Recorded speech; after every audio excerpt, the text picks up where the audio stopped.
Hey everybody, thank you for joining us for a special episode today. Today we have a really cool guest named Marie, also known as Coach Connie. She is the CEO and founder of Creating Greatness, a coaching company to help ambitious females find clarity, confidence, and a simple action plan to help grow their businesses. She's a trained senior leader for Tony Robbins and a wife and loving mother of 2. And when she's not taking over the coaching world, you can find her spending time with her family, traveling, and reading a good book. We're really excited to have her on, and we hope you enjoyed this conversation as much as we did. Thanks. Hello everybody, thank you for joining us for today's video. We're really excited about this one. We have a special guest with us today. This is Coach Connie here with us to talk a little bit about the difference between coaching and therapy, when you need a coach, when you need a therapist, and just kind of help us all explore that a little bit more. But to start, I'm going to give it to Shara, since she is the one who thought of all of our great questions today. Thanks. I appreciate that. We're really excited to have Coach Connie here with us, and we're hoping that we can get some more information, some better information out to our listeners to help them understand how to get started with a coach and decide if they need a coach and figure out all of the inner workings of how you get going with a coach that's going to help you in the direction that you actually want to go. So our first question for you is just around this specific thing. So coaches are not required to have any specific credentials or training, right? Yes. Correct. Okay. So what do you think that makes a person a good coach? Yeah. Well, this is a beautiful question, and it's a good question to start with. Truly, I think one of the best things to look for in a coach is their personality, and if their values align with you. I also think that it has to be paired with expertise and some kind of experience. I would also say that a good coach is empathetic and can ask good questions, and their knowledge base is there. I would also say a good coach really is in tune with wanting your success and wanting to move you forward. I would also say a good coach has the desire for excellence and holds certain standards, and will definitely give you feedback when it's warranted and needed. They have integrity and they're honest, and that they're innovative and can find great ideas and kind of help you steer down the right path. Yeah. One of the things that I like that you said in there that I feel like you said so eloquently, we were kind of talking about it beforehand, but a coach is really somebody who needs to be able to say things as they need to be heard, right? Like whatever needs to be heard by your client, you need to be able to say that to them. And not everybody really has that skill of being able to be kind and empathetic, but also direct. Yes. Right? Yes. Have you found that that's been tricky in the coaching world? Yes. I have found many phonies. I have found many people that are not living with that integrity. I have found a lot of people that don't have that standard, or I have found people that are figuring out themselves, which we kind of all figure it out ourselves, but truly I think some people start it prematurely, and then ultimately I think sometimes coaches have their priorities not in the right place, and so they can definitely do some more damage than they do help. Right. in some situations. Right. Well, I mean, I guess this is something that's also same as being a therapist, right? Sometimes we may assume that a therapist or a coach has all the right stuff set up to help you, but that's just not the reality. Like there is training and preparation that needs to go into becoming someone who engages in one of those professions. And what I'm hearing you say is that not all coaches are created equal, right? No. No. But that being said, on the flip side, you do have some coaches out there that have done the work, that have done the preparation, that have gotten, their heart is in the right space, their intentions are pure, they're living with integrity, they have these standards, they have, they continue to learn. I also think that's something that's huge. I would advise any coaches or anybody looking for a coach that you do ask whoever you're working with, what is it that you're doing to improve yourself? Because if I'm coming to you to, help me or steer me in the right direction, I want to make sure you're also growing and evolving and you have more abilities to help me. Yeah. We've talked about this, like, from just our perspective, but we also don't know a whole lot, so we're kind of just guessing, I think. But I'm curious, like, in your experience as a coach, what kind of problems do you feel like are appropriate to take to a coach? What kind of things do you address? Versus, we've talked lots about things you take to a therapist, but what kind of things do you help people address as a coach? It's a good question. I'm sure it's pretty broad, but... Yeah, especially depending on what you're looking for. But more often than not, when you go to a coach for more than one reason, but really for a plan and for accountability. You go for them saying, hey, I have all these ideas, or I'm working through something and I want to make progress, but I just don't know how. I don't know where to start. I don't know what I'm missing. I don't know. So a lot of uncertainty is really what you're taking to a coach. And so that's the value of a coach, not only just giving you a plan or just asking you questions, getting focused, getting accountable. Those are all services and benefits. Getting clear, like sorting out the mess is really a value of a coach. And then of course there's also like motivation or, some acknowledgement and some, just validity, that goes into it. And so, but there is a distinct difference, I think, even though they kind of overlap a little bit, there is a distinct difference of when you can go to a coach and when you need to go to a therapist. Sure. Right, and you were telling us before this that you just had an experience with this, right? I did. Because there's some similarities between coaching and therapy, there is a fine line though when people are just too stuck in either a trauma or just a really heavy emotional experience, and when you can't accept something and make progress and you're just stuck in this whatever event that happened or just this mental health issue that you cannot get through, at that point you need therapy. When you cannot make forward progress with the tools that a coach can give you, then you need therapy and those trainings and tools that a therapist can give. Yeah. I feel like I am really good at making this thing very disorganized. So if my question sends us in a totally different direction, feel free to rein it back in. We'll just cut you out. I welcome it. That's true. I welcome it. Let's go down the rabbit hole. Well, If you're watching this video and there's like a weird line in the middle, so cut Josh off. Because my thought process as I'm listening to you, how do you, different types of coaching, right? Like I talk to a bunch of my friends who are business professionals, and I'm like, hey, what are you doing with your employees for insurance, or do you do retirement things? So benefit packages and business coaching, and then I can totally imagine that there's financial coaching, and I can imagine that there's several different types of coaching. I just wanted to throw it out to you.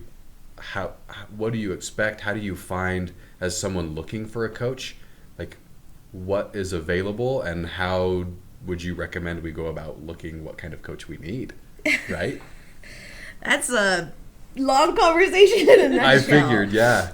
So I like to think of coaching, because there's actually 3 different types of advice or help, right? There's therapy, there's coaching, and then there's consulting. Mm-hmm. And all 3 of those are kind of different. And I like to think of an analogy of like a bicycle. Like when you're riding a bike and there was a traumatic event of riding a bike that really hurt you, and you have this heavy fear and you can't get back on the bike, and learn and get coaching and get consulting, that's when you need therapy, because there's like this huge fear or trauma about the bike. And even though you want to get on the bike and ride it, you're still struggling with a lot of things that just can't move forward on a bike. And so that's when you need therapy. A coach is gonna put you on the bike and like let you try to figure it out. They know how to ride a bike, and you know they're gonna help you along the way. You're gonna ask questions. They're gonna ask questions, kind of teaching you on the best methods of riding a bike. And then a consultant is like a bike expert. He's going to know the best bikes, the best shoes to ride, the best things, and he's going to, or she is going to put you on the bike and tell you how the best way and the quickest way to learn on riding a bike. And they're just going to give you answers, as opposed to coaching is going to help you try to sort it out with you. And so they're more of a partnership, as opposed to a consultant uses their expertise and just gives you like all the answers. And you're just like, I just want to get quick at riding this bike. I don't care. Let's just do it. Give me all the answers and let me go. And so those are like the three main differences, I think. And so I like to use the bike analogy of how the three kind of work. Yeah, I love that. So just like second part of this question, so how does a person go about finding a great coach? How would somebody, like if they're listening to this and they're thinking it would be great for me to work with a coach, how does somebody even start into finding a good coach? Oh, that is a hard question. The online space is really where a lot of marketing is happening for coaches. So me personally, the best coaches that I've actually found them on Facebook and socials, and I've followed them, and I see their Facebooks and socials, or I see their advertisements and I see their website. There is even though the coaching industry right now is not regulated, there is a place that is certifying coaches. It's called the ICF, the International Coaching Federation Foundation, or Federation or Foundation, one of those two. Don't quote me on on it. And they have a roster of all certified coaches, because do you need a certification to be a coach? No. And are there excellent coaches out there with tons of experience and tons of abilities to help people? Yes. But if you do want a certified coach that has taken that next step, that's a decent place to go. That people that have gotten credentials and certifications, because it just means that they've taken the next step, or that they have a credential, like they have skin in the game, they have something to lose. Because that's another thing that's really important to pay attention to is what does the coach or person have to lose if they do a bad job? Right. So what you're saying is, like, you want to make sure that your coach isn't somebody who just woke up one day and said, I think I'll be a coach today, yes. Right? It needs to be somebody who's invested in building their coaching business, building themselves as a coach, building you as their successful client, that things along those lines, right? Yes.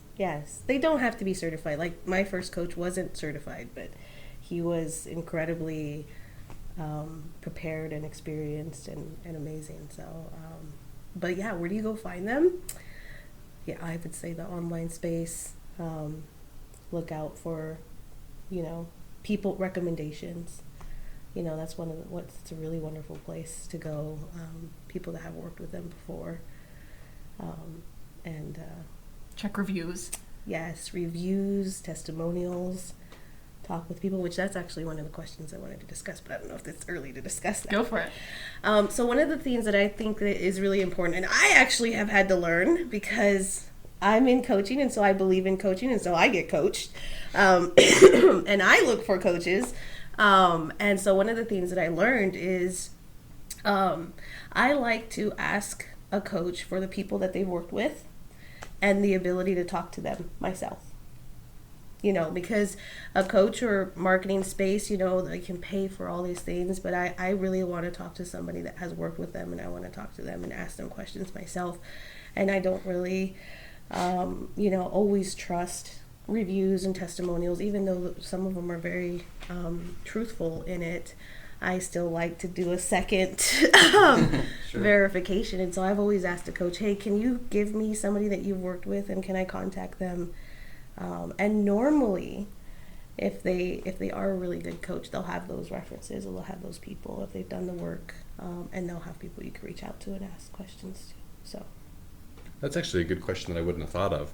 And that's, I think, part of the benefit or the hope that we were having inviting you here. Our background is mental health care. Mm-hmm. And so if you want to find out if a therapist is a good fit for you, we're not giving you references because we violate HIPAA. Yeah, right. It'd be a big problem. Yeah. That's a great idea if you're looking for a coach. Yes. I wouldn't have even thought of that. Yeah, asking the coach for references rather than the other way around. Mm-hmm. Yeah, because they'll give you all their best shining stars, which that's another question that I ask is like, what are your success stories? Tell me who you've been made successful, and give me the proof, right? Not just give me the social proof, not just give me the online proof and your physical proof or whatever, but also give me the people that you've worked with and the people that you've helped. So I know that's the difference between therapy and coaching too. The whole HIPAA and the whole. Yeah, very different. Mm-hmm. So, what other questions would you be asking a coach? I have them. I brought them. I brought them. There's a lot of it. Like I have the background. You want to obviously ask background questions. Like, what is your experience? Like, what is the why? Why did you do this? Like, what really motivates you to do this? What's the reason? Background questions like that. Affiliations. Certifications, all that good stuff. And then I would also ask them like their coaching style and their approach, because this day and age, I mean, the coaching industry is like a $1.8 billion industry. It's huge. It is huge. Because we're moving towards, that's another reason that your viewers might be interested in knowing, we're moving into this stage of people are wanting to learn quicker and faster from other people's experience, and so you want to save time and money, especially in this day and age.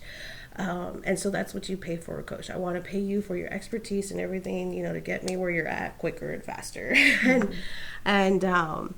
Or, getting through whatever it is that you're going through, whether it's life coaching or whatnot, is like, just let me pay you for wisdom, because we're starving for wisdom.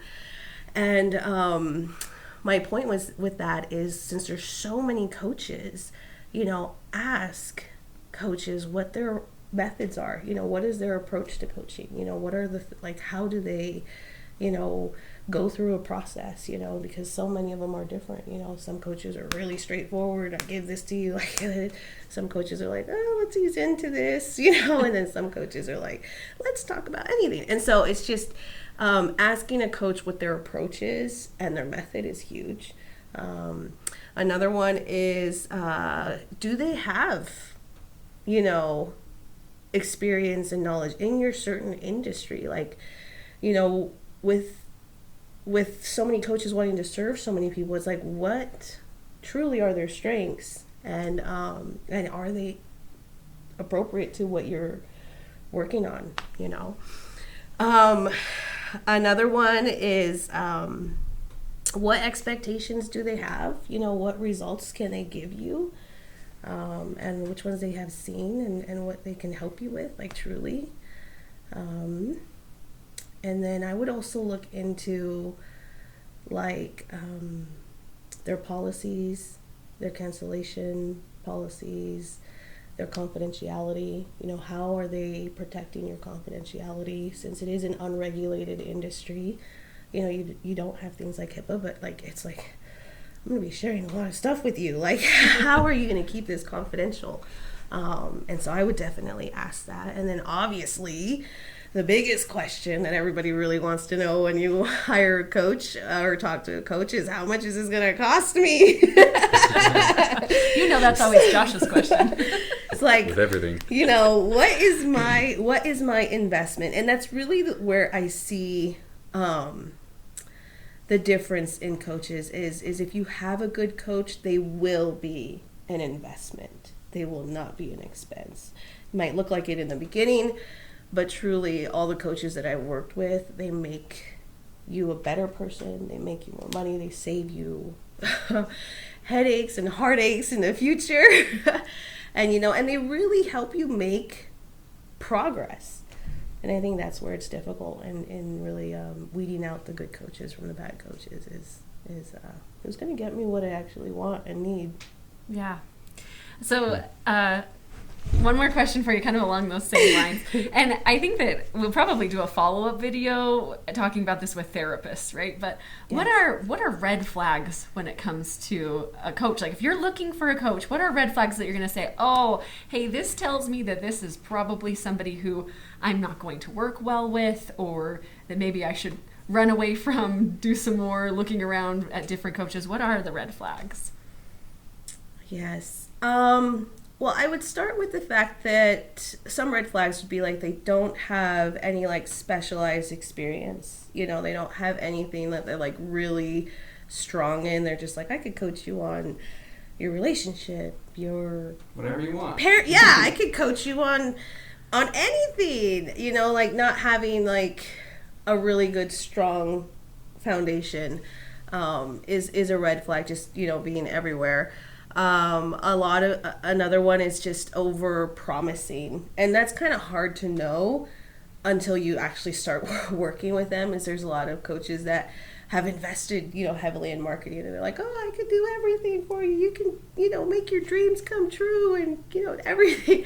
And so a lot, like I would be cautious with people that just over promise, over market, like, you know, and, you know, like embellish or just, you know, promise making you a millionaire in a year. So if it sounds like it's too good to be true, it's probably too good to be true. Dang it. Dashing my hopes. That sounds good. Yes, that's on the online space right now. Like, make 10K months tomorrow. Go from 0 to 10K, and it's like... I feel like I get those ads all the time. Do you? Yes. They're targeting you. Every time I'm on YouTube, it's right now. It's like, hey, I made $100 a month, now I make $30,000 a month. I'm sitting in my Lamborghini. Yeah. So an aggressive sales tactics, you know, like telling you, hey, you need to make a decision right now, or, you know, you can't sign up with me. Mm-hmm. Like, I think sometimes that's a bit aggressive, especially when you're like, when it's an investment, right? Like, so aggressive sales tactics. I would also be weary of coaches that don't have the time to like sit down and really ask you questions.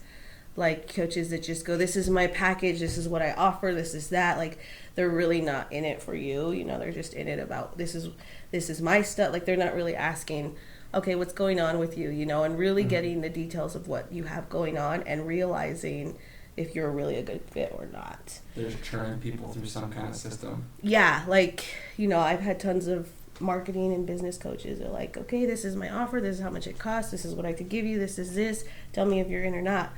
And a piece of me is like, you don't even know what I'm dealing with. Right. And so that would be a red flag, because that just tells me they don't have time for you, or they're just not, your values are just different. Well, it's almost like you're saying you question what a little bit of their purpose, because are they in it to help you, or are they in it to just like throw you through some kind of system, get your money and get out, right? Exactly. As opposed to stopping and seeing, like, is this person a good fit? Am I actually capable of being a coach that can help them? Right, exactly.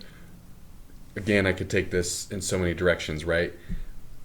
Like, what's the so say you decide, okay, I'm going to work with a coach. What does that generally look like? And I'm thinking mostly communication-wise, right? Because you don't want to be pitched this package and we don't have time and blah, blah, blah. Therapy, you come in, you sit down. Oftentimes we offer a consultation to make sure you fit well and I meet your expectations. But then what you can guess or expect is 50 to 55 minutes with me once a week, once every 2 weeks, doing the therapy process. Communication is probably dependent upon the therapist, but you can reach out in between sessions, blah, blah, blah. What does the coaching realm look like as far as expectations once you make that decision? Yeah, and that's an excellent question to ask the coach that you're interviewing or that you're wanting to do that. That's exactly one of the logistic questions that you want to ask. If I go forward working with you, what does working with you look like? You know, what are the what's your processes? And it's different for every coach. Sure. And they all offer different packages. You know, like they could offer just one-on-one coaching. We meet this, I give you this, this. And so every coach is different. Right now, I have a group coaching program.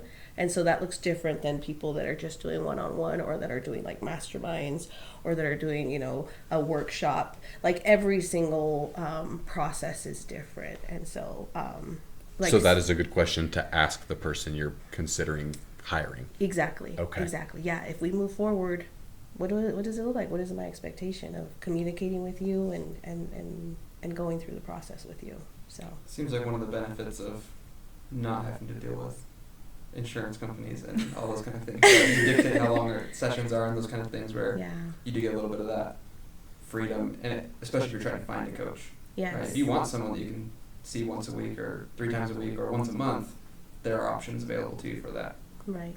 And this is why I like people shopping around. Oh, if there's anything I'm teaching my kids and everybody that I talk to is shop around. I do this with banks, I do this with financial people, I do this with business, I do it with therapists, you know, like shop around. Don't go with the very first, even in dating, don't go with the very first person that like just sweeps you off your feet, which is very hard because marketing and sales, and when you're going to coaching, you're in a vulnerable state, you're in a vulnerable position, is I'm looking for help. And so sure enough, the first person that dangles all the bells and whistles, and you're just like, oh, I'm so excited.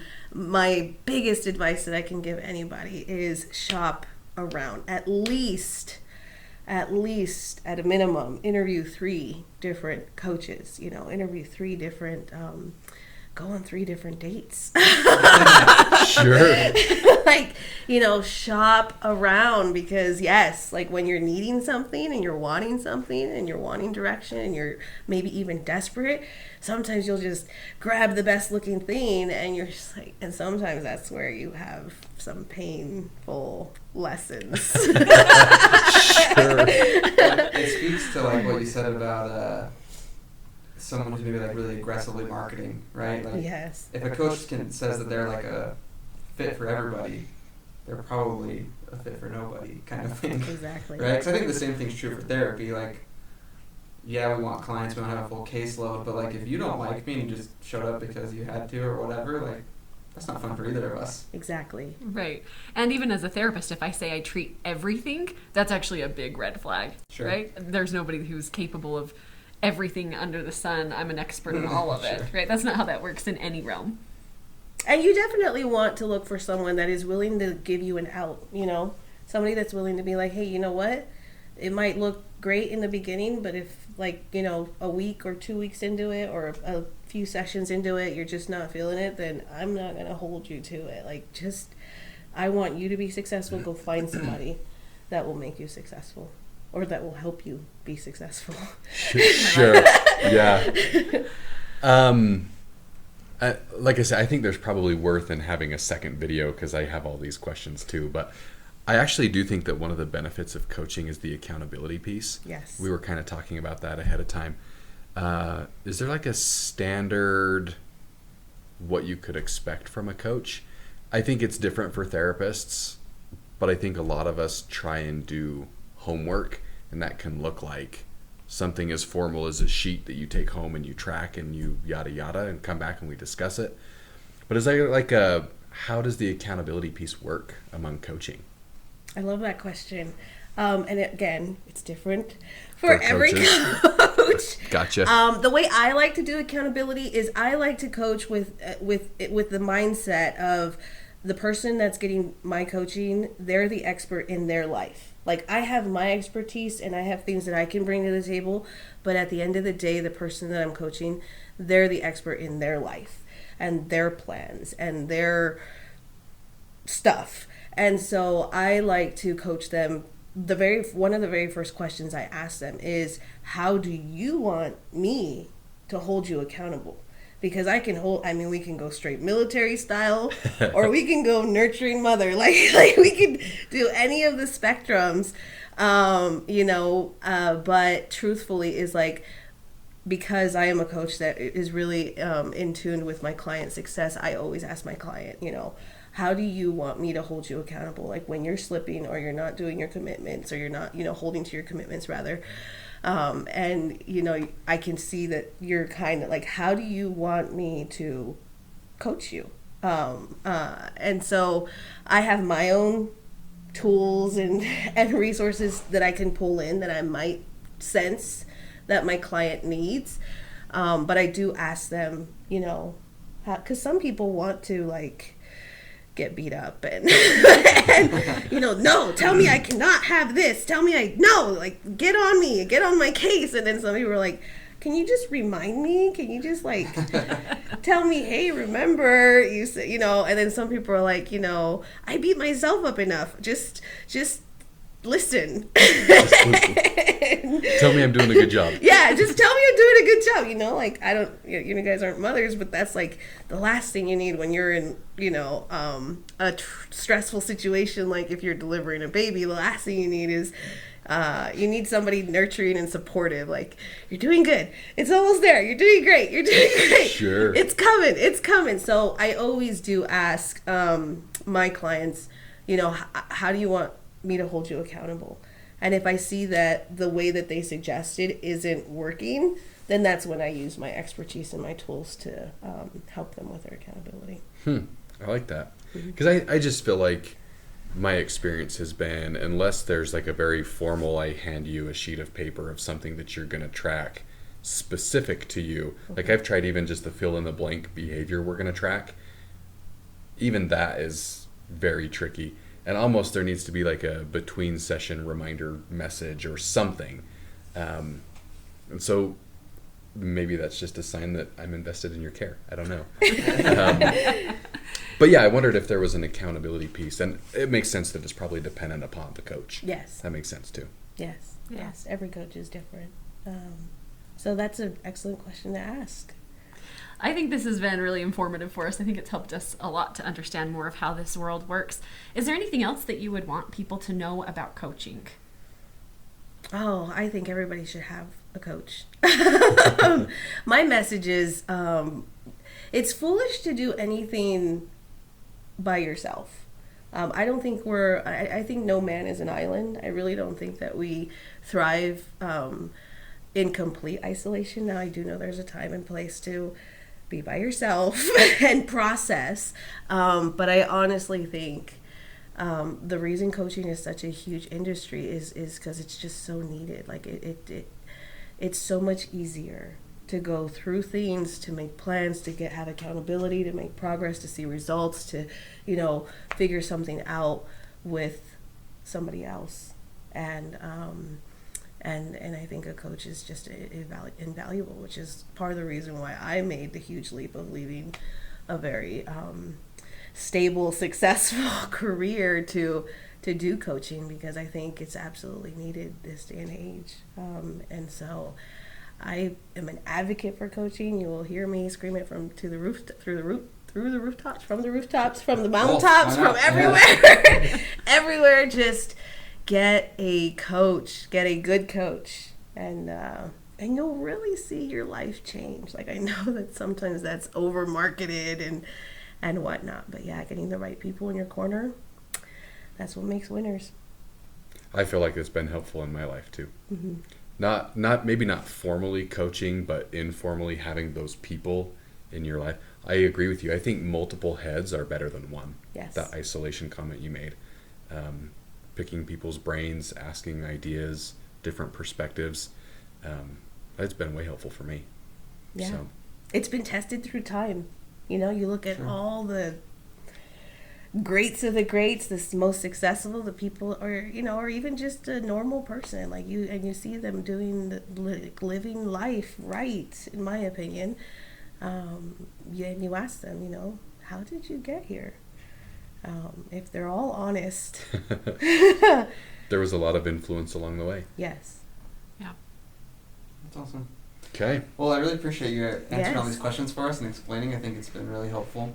If people want to talk to you or see more of your stuff? Where do they Coach find you Connie. at? Yeah, Coach Connie. Coach Connie. Yeah, so I do have a website called creatinggreatnessllc.com, and you can find me there. I'm also on Facebook in a transition stage of my what I'm known as. Right now I'm Marie Romero. My full name is Marie Connie Romero, and I'm embracing the Coach Connie. That's kind of been my given name by some people. So so you can find me on Facebook. I'm on social. I'm on Instagram. I'm on LinkedIn. But certainly the website's the best to get a hold of me. Okay, perfect. Awesome. Thanks for coming today. Yeah, thank you. Awesome. Pleasure to have. Thank you for having me. Yeah. Well, thanks everybody for joining us for this video. If you want to talk more about this or have questions, leave it in the comments, and we'd love to discuss that with you guys. And we'll see you on the next video. Thanks. Thanks. Bye.